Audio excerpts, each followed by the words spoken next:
Test it, test it.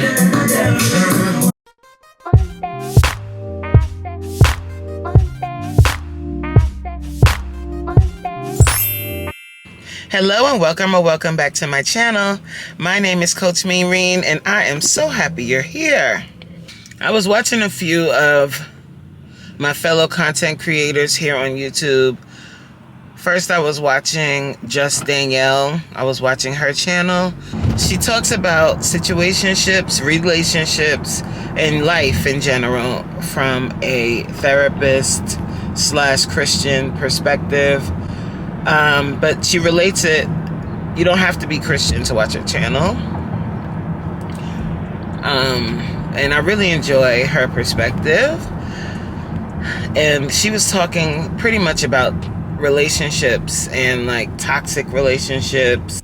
One thing that she said that I thought about was just in general, like toxicity in a relationship might not look like what you think. You might think it's loud screaming, fighting, throwing things. But if you've learned or if you've experienced anything about domestic violence or DV, if you've learned or experienced anything regarding DV, then you'll know that it doesn't always have to be physical violence. Violence doesn't have to be physical. Violence can be emotional. Violence can be financial. It doesn't just have to be physical violence. And a lot of times we don't identify violence as non-physical. Because I remember as a social worker, when I would meet with women that were in a DV situation, they would say, but he doesn't hit me. He doesn't have to, baby. Hitting is actually like the last step. DV usually starts with coercion or controlling behavior. It doesn't start with physical stuff. So it's just something to think about, and I started thinking about that while she was speaking, and I started thinking about experiences that I've had within my own relationships and through my work. In my own relationships, I've never been in a relationship where I was physically assaulted, but I was in a relationship where it was abusive. It was emotionally abusive, and there was definitely a power and control dynamic in that relationship. Definitely, like looking back at it now, first of all, the person was 10 years my senior, and I was a 22-year-old girl that had never been in a relationship before, like a serious move in together relationship. I never experienced that. And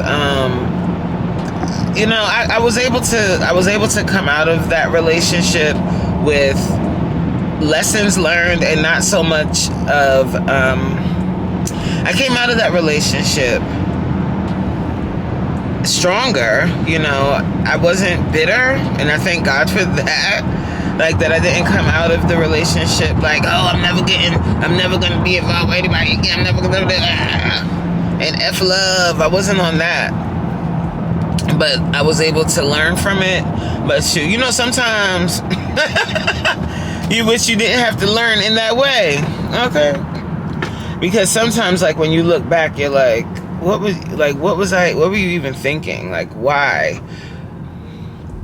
But that's always, to me, anyway, that's the hard question I ask myself. Like, what about me? What was I going through at that time to be attracted to that? And not necessarily talking about the person's looks or anything. I'm talking about being attracted to whatever the situation was, or being attracted to that type of relationship at that time in my life, you know? But it's all a part of growing. It's all like, that's all a part of growing and learning and getting better and stronger. You know, sometimes we'll say, like, if we were in a bad relationship, we'll say, I wasted my time. I wasted 10 years of my life. I wasted 5 years of my life. But the reality, or honestly, guys, you didn't waste that time. Because if it wasn't that person, it would have been someone else. Someone that looked different on the outside, but you would have ended up in a similar situation. Because it's not so much about the other person as it is about the work you need to do on yourself. And that's a hard truth sometimes that we don't even want to hear. Because I know I didn't want to hear that. There was some work I needed to do on me. There's some work that I needed to do to figure out why I would even be attracted to someone that was 10 years my senior and that had already experienced having children and doing all of those things. Like, what, at 22 years old, why was that attractive to me?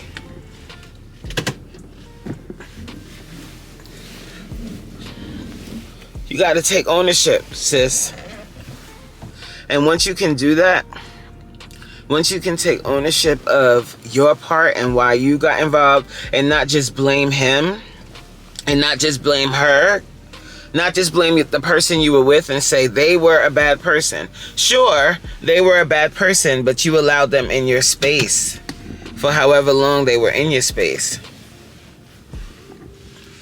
So you got to do that work too, sis. And if you were in a bad relationship and you were in that relationship for many years, you know, sometimes we'll say it came out of nowhere. I had no idea. You did. If you really think about it, you felt something and you ignored the signs over and over again. And why? What about being with them fulfilled some kind of need within you? And have you addressed that need? Because if you haven't addressed that need, you're going to end up in the same situation over and over again until you do the work. So you can never say that you wasted a certain amount of time in your life. If you ended up in a situation, you ended up in a relationship, you ended up doing something for a long time that doesn't work out. Instead, use that experience as a life lesson and really do the work and start digging deep and figuring out what about that situation attracted you, what about that situation made you stay even when you saw those red flags, even when you felt it. What made you brush that off? Was it because you felt like, if I break up with him, was it because you thought you loved the person? Was it because deep down you felt like no one else was gonna want to be with you? Did you think that you could change them? And then if you thought you could change them, what messages were you given as a child that made you think that you are a fixer? That made you think you have a responsibility to change another adult? I mean, these are some hard questions you have to ask yourself. And it's not blaming yourself, it's just better preparing yourself and knowing your triggers, knowing what you need to work on, what you need to look for, being aware of those things so that you don't repeat the same patterns. And you can bring that all the way back to weight loss. But we'll talk about that later because I got to get in this building.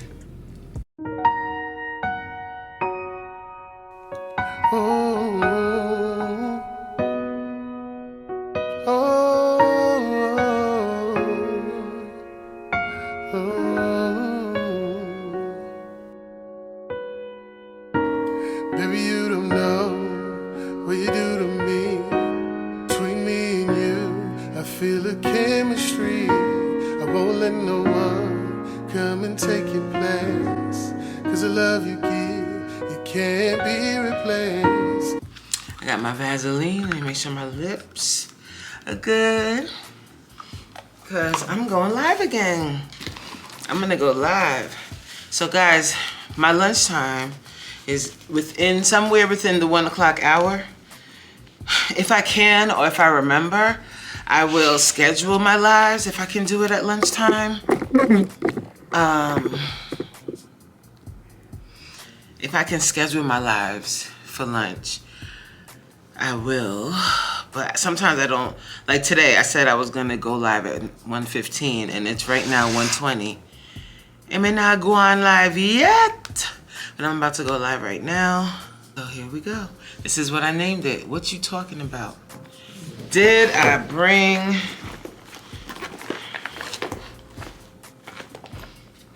oh yes. I'm not a complete idiot. I bought my talking points so I remember. Hello and welcome back to my channel. My name is Coach Reen. People, pretty much in a nutshell, some people have a difficult time coping. Even when you become super anxious and you get hyper fixed on things, that's a way that trauma is showing up. Now, your way of dealing with your trauma is not the same as someone else. It might not be crying, but it might be, I need to be in control of every part of my life so that that doesn't happen again. That's your response to the trauma. We all have different trauma responses.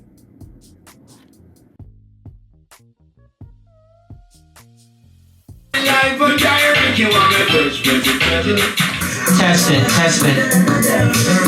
How you feeling today?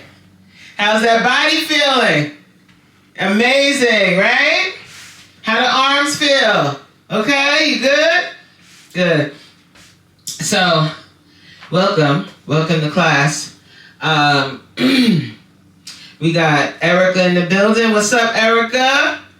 Yeah, I thought she wasn't coming for a minute. I was like, it's 7:06. I waited for you. I waited. Queen! Hello! My girl Corinne, look at her coming to class. That's what I like to see, you know what I'm saying? And of course, anytime you don't feel like coming to class, right? Just think of this lady right here. Big Glow. She gonna be here. She gonna be here. That booty back.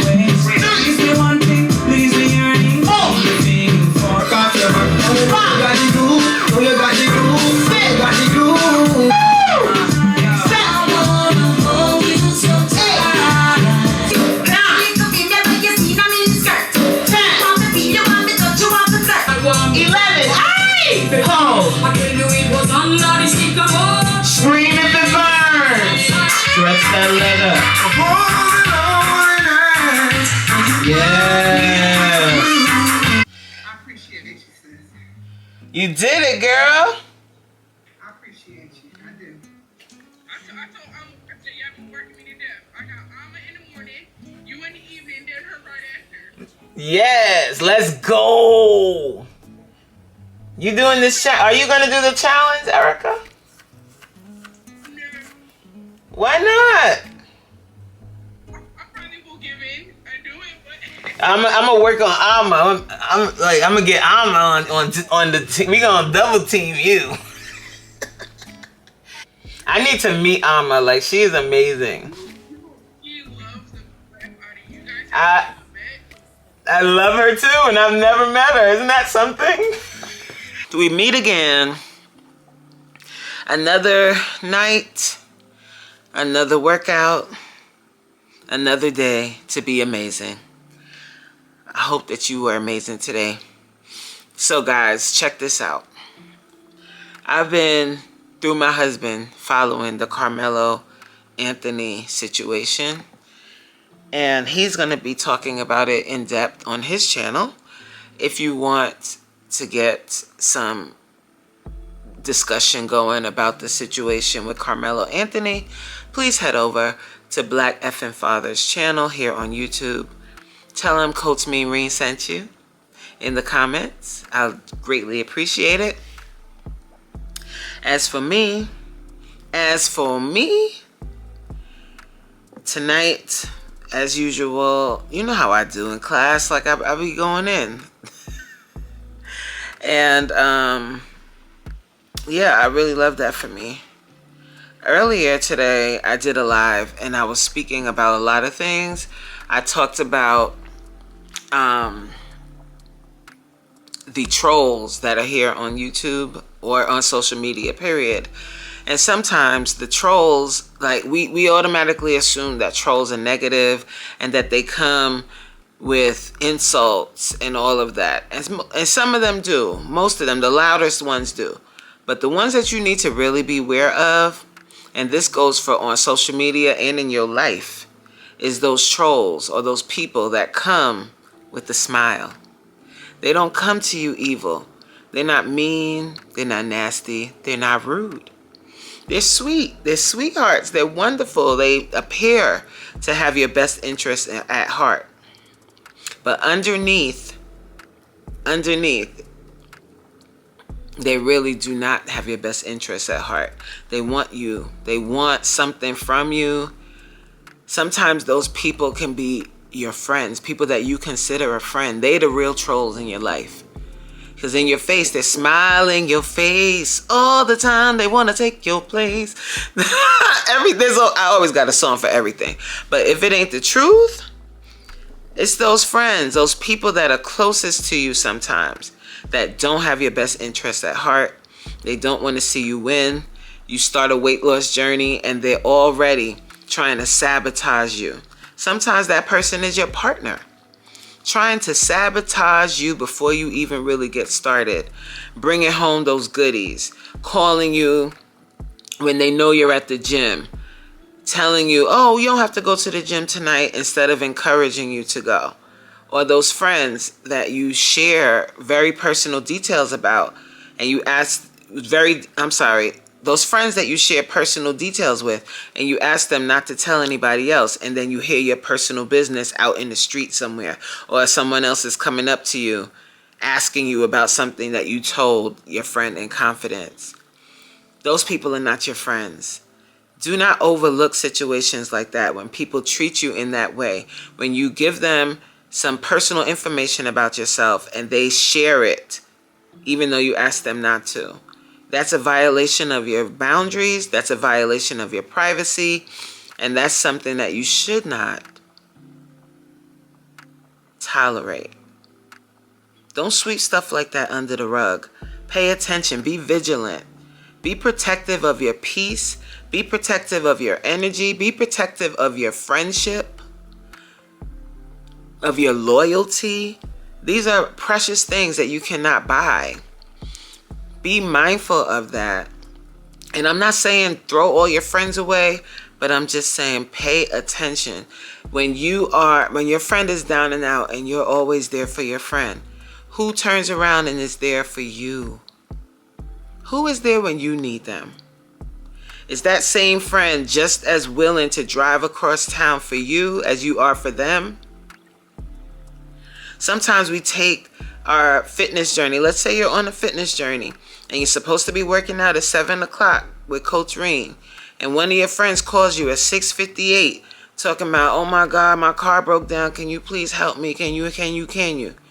Think, would they do the same thing if they had something they wanted to do and you called them? Now, I'm not saying don't help your friend. I'm not saying that. But what we want to do is start thinking about the people that are always reaching out to us for help. Are they reaching out to you and sucking your energy and preventing you from propelling yourself forward, preventing you from doing things you want to do because they're so concerned with what their needs are? That's the people that we need to be aware of and be mindful of and set clear boundaries with. I'm not telling you not to be nice to your friends. I'm just saying, be mindful of your boundaries. You know, when you feel that feeling in your gut and you're like, you know what, that didn't feel right.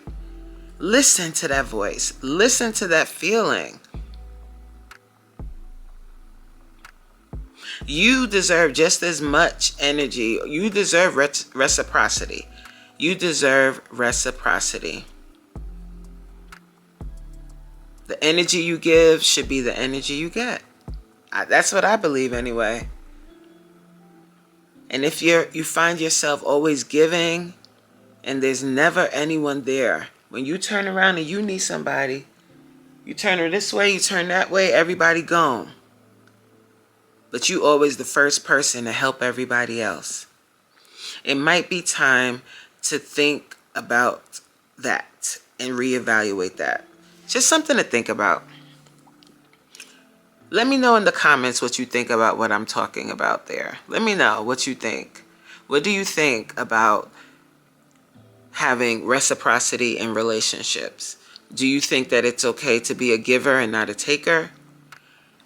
And what kind of person are you? Are you the person that's always on the receiving end, or are you the person that's always giving and you feel like you give and give and give, and when you turn around you have nothing left for yourself?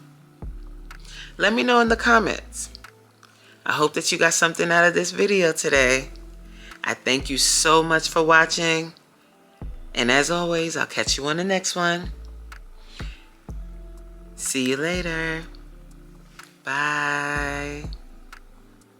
It's not the diamond, it's not the diamond, it's not the pearl, it's not the pearl.